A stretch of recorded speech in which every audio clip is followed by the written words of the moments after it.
Good morning students, this is Richa Sharma, your social science teacher. We are continuing our first chapter, the planet Earth and solar system. So in the previous video we discussed about the Earth, ठीक है, इसके सारे features हमने पढ़े, rotation क्या है, revolution क्या है और some of the features.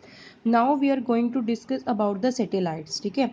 तो satellites हैं क्या, satellites जो हैं वो होती हैं जो अपने अपने रिस्पेक्टिव प्लैनेट्स के अराउंड घूमती हैं, ठीक है. The heavenly bodies that revolve around their respective planet, जो अपने अपने प्लैनेट्स के, जैसे अर्थ का अपना सैटेलाइट होगा, मरकरी का अपना होगा, ठीक है. और कुछ प्लैनेट्स ऐसे हैं जिनके कोई सैटेलाइट नहीं है, ठीक है. ये हम पढ़ेंगे कि किन किन की कितनी है, ठीक है. तो क्या है satellites? The heavenly bodies that revolve around their respective planets, जो अपने रिस्पेक्टिव प्लैनेट्स के अराउंड घूमती रहती हैं, उनको सैटेलाइट्स कहते हैं. अब फीचर्स क्या हैं सैटेलाइट्स के? सबसे पहले है do not have their own light, receive light from sun, ठीक है. उनकी अपनी लाइट नहीं होती, ठीक है. और लाइट कहाँ से मिलती है उनको? सन से मिलती है. नेक्स्ट है ईच प्लैनेट हैज़ वन और मोर सैटेलाइट, हर एक प्लैनेट की एक सैटेलाइट भी हो सकती है और एक से ज़्यादा भी हो सकती है, ठीक है. Except the Mercury and Venus, Mercury और वीनस को छोड़कर. अर्थ की कितनी सैटेलाइट है? वन. जिसको अर्थ की सैटेलाइट कौन है आपको आई थिंक पता भी होगा सम ऑफ द स्टूडेंट्स को. अर्थ की जो सैटेलाइट है वो मून है, ठीक है. एक ही सैटेलाइट है अर्थ की. अकॉर्डिंग टू 2015 का सर्वे जो था उसके अकॉर्डिंग ये यहाँ पे नंबरिंग दी हुई है, बट टाइम टू टाइम ये चेंज होती रहती है, ठीक है. तो अगर आप सर्च करोगे तो मे बी हो सकता है इनकी नंबरिंग में फ़र्क हो, और मे बी नहीं, हो भी सकता है कि नंबरिंग में फ़र्क होगा, ठीक है. बट हमारी बुक में जो है अकॉर्डिंग टू 2015 दिया हुआ है, तो हम इसी के बेस पे लर्न करेंगे. सैटर्न जो है उसकी 53 सैटेलाइट्स हैं, जुपिटर की हैं 50 सैटेलाइट्स हैं, यूरेनस की हैं 27 सैटेलाइट्स, नेपच्यून की 13 और मार्स की 2. अर्थ की आपको पता ही है एक है जो मून है. क्लियर है आपको? ये लर्न कर लेना, ठीक है. क्वेश्चन भी बनता है कि मार्स की कितनी सैटेलाइट्स हैं या नेपच्यून की कितनी हैं, तो ये आपको पता होना चाहिए, ठीक है.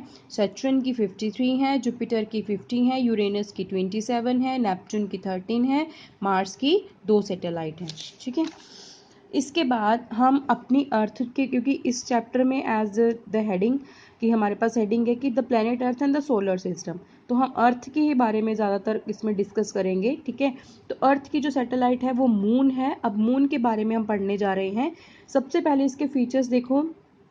Closest celestial body to the Earth, ठीक है. सबसे क्लोजेस्ट जो सेलेस्टियल बॉडी है अर्थ के अराउंड वो मून ही है. डिस्टेंस कितना है इसका अर्थ से? 3,80,000 किलोमीटर, ओके. और ये भी जो है रिसीव्स लाइट फ्रॉम द सन, इसकी भी जो लाइट है वो सन से ही रिसीव होती है. Rotation and revolution around the earth is same, इसका जो है रोटेशन और रेवोल्यूशन अर्थ के अराउंड वो सेम टाइम का है. वो कितना है? दैट इज 27.3 डेज, ठीक है. इतने दिनों में ही इसका कंप्लीट होता है. Only one side is visible, ये तो पता ही है हमें, जो मून की जो है एक ही साइड विजिबल होती है. बैरन लैंड है, ठीक है, बंजर है यहाँ पे ज़मीन.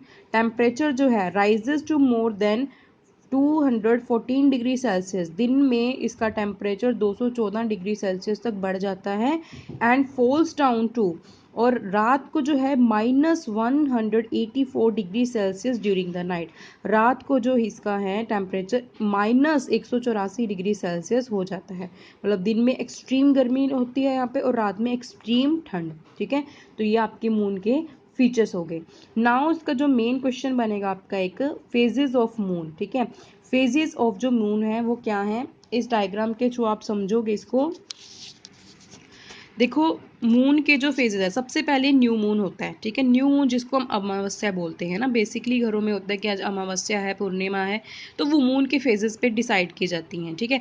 और हिंदू और अरब कंट्रीज़ में जो फेस्टिवल्स है वो भी कुछ हद तक फेजेस ऑफ मून की जो होती है कंडीशंस, इनके बेस पे ही डिसाइड की जाती हैं ल्यूनर डेट्स जो होती हैं, ठीक है. तो न्यू मून होता है अमावस्या, उसके बाद थोड़ा थोड़ा पोर्शन इसका विजिबल होने लग जाता है. जैसे इतना पोर्शन हुआ, फिर हाफ मून हो गया, फिर थोड़ा इतना हो गया, फिर फुल मून, ठीक है. ये पूर्णिमा की कंडीशन है और ये अमावस्या की, ठीक है. फुल मून आ गया, फिर ये थोड़ा कम होता है विजिबल, फिर ये हाफ पे आया, फिर ये इतना हुआ, ठीक है. उसके बाद फिर जो है ये न्यू मून की कंडीशन पे आ गया. क्लियर है? तो ये आपके फेजेस ऑफ मून है. इसका क्वेश्चन भी बनेगा और 15 डेज का ये सर्कल होता है. 15 डेज के बाद फिर वो चेंज होता रहता है. क्लियर है? और ये कंटिन्यू रहेगा। न्यू मून से फिर इतना पार्ट विजिबल, फिर हाफ, फिर इतना, फिर फुल मून, फिर इतना पार्ट, फिर इतना पार्ट, फिर इतना, और ये फिर इतना फुल मून, न्यू मून आ जाएगा। ठीक है, नेक्स्ट हम लास्ट टॉपिक इस चैप्टर का पढ़ने जा रहे हैं, वो है हमारा अदर सेलेस्टियल बॉडीज़। ठीक है, सोलर सिस्टम में प्लैनेट्स हैं, ठीक है, सैटेलाइट्स हैं, इनके अलावा थोड़ी बहुत सेलेस्टियल बॉडीज़ भी पाई जाती हैं। वो कौन सी हैं? 3 हैं, एस्ट्रॉइड्स हैं, मेट्रॉइड्स हैं, कॉमेट्स हैं। ठीक है, अभी एक न्यूज़ भी आई थी कि एक एस्ट्रॉइड टकराने वाला है, ये वो अर्थ हो जाएगी, बट ऐसा नहीं हो कि वो पास से ही गुजर गया। तो ऐसे आते रहते हैं एस्ट्रॉइड। तो बेसिकली एस्ट्रॉइड हैं क्या?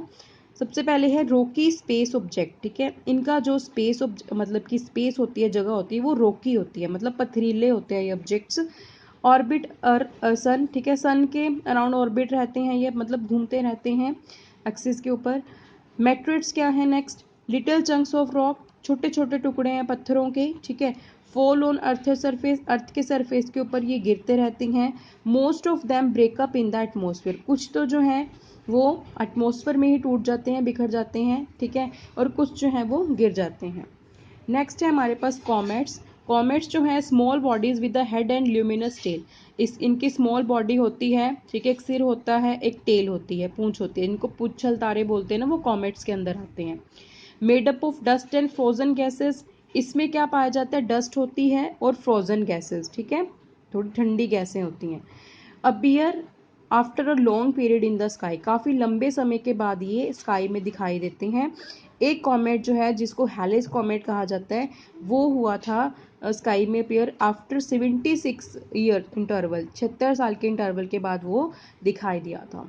तो with this topic we have completed chapter number 1. Okay, in the next video we will discuss about the book work and question answers.